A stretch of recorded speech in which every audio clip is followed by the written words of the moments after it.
श्री शिव पुराण श्री रुद्र संहिता द्वितीय खंड 5वां अध्याय। संध्या का चरित्र। सूजी बोले, हे ऋषियों, नारद जी के इस प्रकार प्रश्न करने पर ब्रह्मा जी ने कहा, मुने, संध्या का चरित्र सुनकर समस्त कामनियां सती साध्वी हो सकती हैं। वे संध्या मेरी मानस पुत्री थी, जिसने घोर तपस्या करके अपना शरीर त्याग दिया था।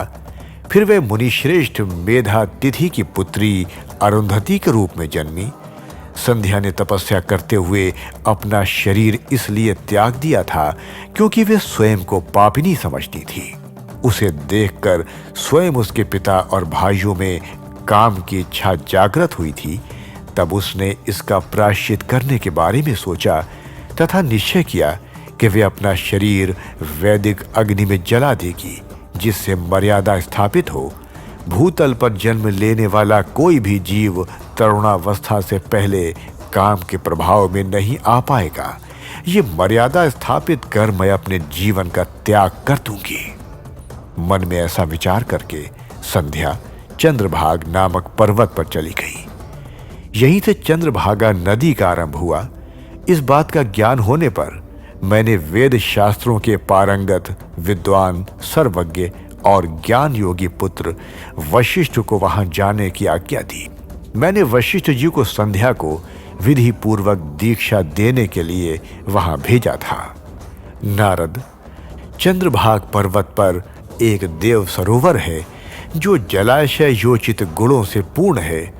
उस सरोवर के तट पर बैठी संध्या इस प्रकार सुशोभित हो रही थी जैसे प्रदोष काल में उदित चंद्रमा और नक्षत्रों से युक्त आकाश शोभा पाता है।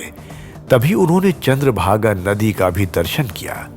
तब उस सरोवर के तट पर बैठी संध्या से वशिष्ठ जी ने आदर पूर्वक पूछा, हे देवी, तुम इस निर्जन पर्वत पर क्या कर रही हो? तुम्हारे माता पिता कौन हैं? यदि ये छिपाने योग्य न हो तो कृपया मुझे बताओ। ये वचन सुनकर संध्या ने महर्षि वशिष्ठ की ओर देखा। उनका शरीर दिव्य तेज से प्रकाशित था। मस्तक पर जटा धारण किए वे साक्षात कोई पुण्यात्मा जान पड़ते थे। संध्या ने आदर पूर्वक प्रणाम करते हुए वशिष्ठ जी को अपना परिचय देते हुए कहा, ब्रह्मान, मैं ब्रह्मा जी की पुत्री संध्या हूं। मैं इस निर्जन पर्वत पर तपस्या करने आई हूं। यदि आप उचित समझें तो मुझे तपस्या की विधि बताइए। मैं तपस्या के नियमों को नहीं जानती हूं, अतः मुझ पर कृपा करके आप मेरा उचित मार्गदर्शन करें। संध्या की बात सुनकर वशिष्ठ जी ने जान लिया कि देवी संध्या मन में तपस्या का दृढ़ संकल्प कर चुकी हैं। इसलिए वशिष्ठ जी ने भक्त वत्सल भगवान शिव का स्मरण करते हुए कहा, हे देवी, जो सबसे महान और उत्कृष्ट है, सभी के परम आराध्य हैं, जिन्हें परमात्मा कहा जाता है, तुम उन महादेव शिव को अपने हृदय में धारण करो। भगवान शिव ही धर्म, अर्थ, काम और मोक्ष के स्रोत हैं। तुम उन्हीं का भजन करो। ओम नमः शिवाय मंत्र का जाप करते हुए मौन तपस्या करो। उसके अनुसार मौन रहकर ही स्नान तथा शिव पूजन करो।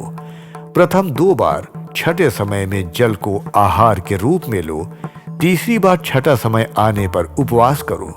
देवी, इस प्रकार की गई तपस्या ब्रह्मचर्य का फल देने वाली तथा अभीष्ट मनोरथों को पूरा करने वाली होती है। अपने मन में शुभ उद्देश्य लेकर शिव जी का मनन व चिंतन करो।